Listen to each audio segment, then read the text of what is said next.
En nuestra sesión del día de hoy hablaremos sobre los bienes y los diferentes sistemas de producción que permiten obtener estos bienes para satisfacer las necesidades.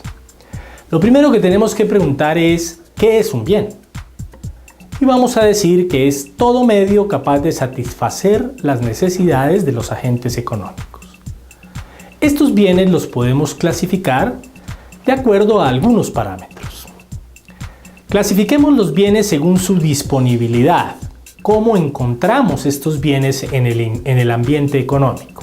Entonces decimos que existen los bienes libres, que son aquellos que no tienen ningún tipo de restricción en su oferta, no pertenecen a nadie y se puede disponer libremente y sin costo para todos los consumidores. Por ejemplo, el aire que respiramos. Y lo segundo es que encontramos bienes que son escasos, que son aquellos bienes cuya disponibilidad está restringida, por lo que debe racionarse entre los consumidores a través de algún tipo de esquema. Por ejemplo, el agua. Una segunda clasificación de los bienes nos permite entender que los bienes se clasifican según su comportamiento frente al ingreso, es decir, frente a la capacidad que tienen las personas para adquirir los bienes. En este caso hablamos de los bienes normales, que son aquellos bienes cuya cantidad demandada tiende a aumentar cuando se incrementa el ingreso. Por ejemplo, una camisa deportiva, unos zapatos, unos jeans, etc.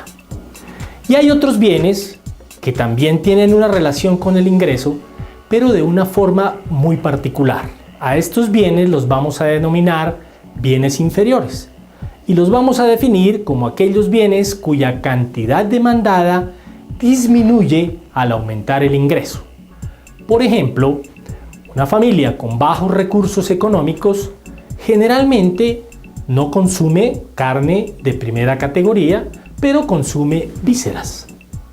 Si esa familia mejorara su posición económica, aumentara sus ingresos, muy probablemente disminuiría su consumo de vísceras y empezaría a sustituirla por carne de primera calidad.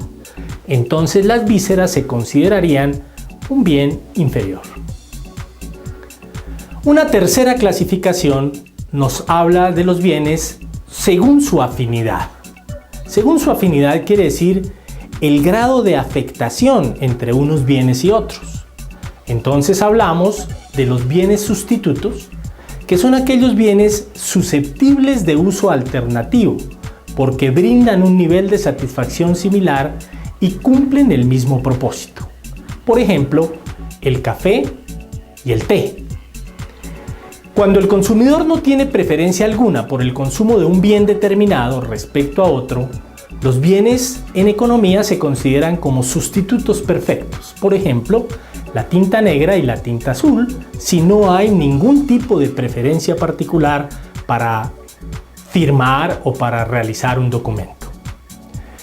Y en segundo lugar encontramos dentro de estos bienes, según su afinidad, a los bienes complementarios, que son aquellos que se utilizan conjuntamente en combinación con su complemento. Por ejemplo, el pan y la mantequilla o el café y el azúcar.